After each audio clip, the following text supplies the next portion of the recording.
Alright friends, we're here at Mount Avon Cemetery today in Rochester, Michigan. This is the Civil War Memorial erected by W.P. Everett and the Women's Relief Corps of Rochester, Michigan, 1911. And here's a whole list of them right here in this bronze plaque. Off to the side of that is a mausoleum. At least people might think it's a mausoleum if they first see it, but this is something that's obsolete now for the most part in cemeteries. And it says right above it what it is. It's actually the receiving vault. And back in the day, people would be placed in the receiving vault if they died in the wintertime and the ground was too frozen or difficult to dig up to bury them. This looks like it's been beautifully restored and maintained, but they don't use these anymore.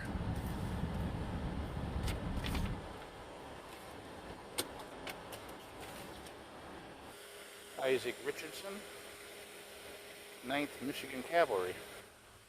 There's some interesting design elements up in the top up there.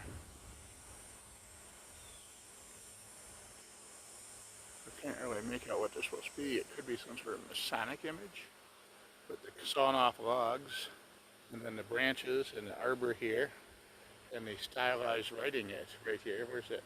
Right there. Look at that. At rest. And this is George and Dorothy Lomason.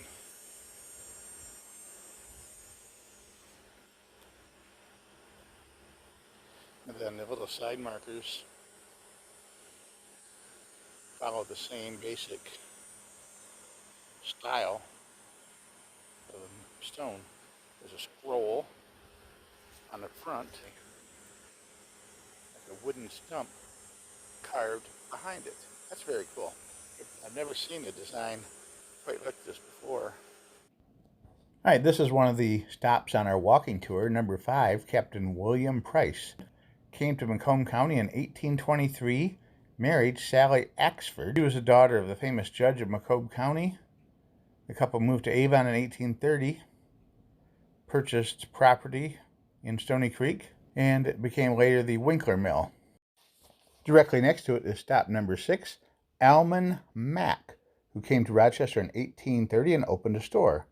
Served as township supervisor and a state legislature. His father, Colonel Stephen Mack, was the founder of the city of Pontiac, and his mother, Temperance, was the aunt of Joseph Smith, the Mormon prophet.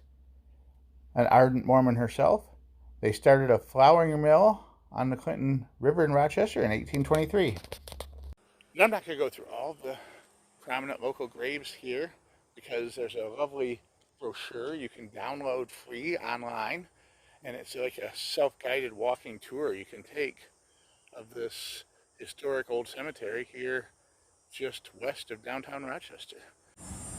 Now this really large one right there is the Lummerfelt, or family plot, here at the end of Graham Drive where the pavement ends, and this is the start of the oldest section of the cemetery. Right here where this little cross trail runs across. And from here to the main fence out of this area right here, the whole corner, you can see where it goes over there and kind of stops right at that corner there, and then goes down the side and all the way across the paved street out front. This is called the old burying grounds, or the original part of the cemetery, and then over the years the property was purchased and expanded further and further out. 37, George Chipman. Birdsey Brooks, 1851. Adams marker. Here's a really nicely preserved example of the willow motif you see on a lot of old markers. So we can just see some of the older monuments here.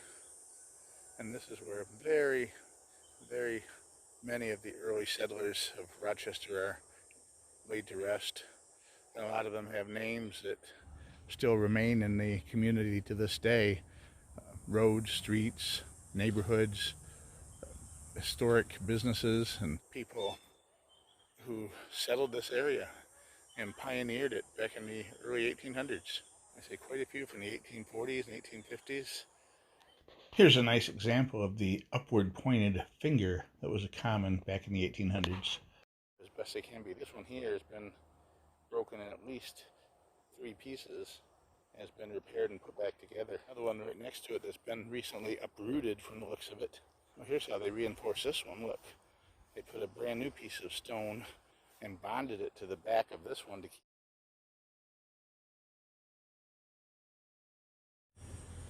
Died in 1862, and that one's a little rough to read. It's the Harris marker. Edward and Elizabeth Harris, along with a bunch of accompanying stones of their close relatives.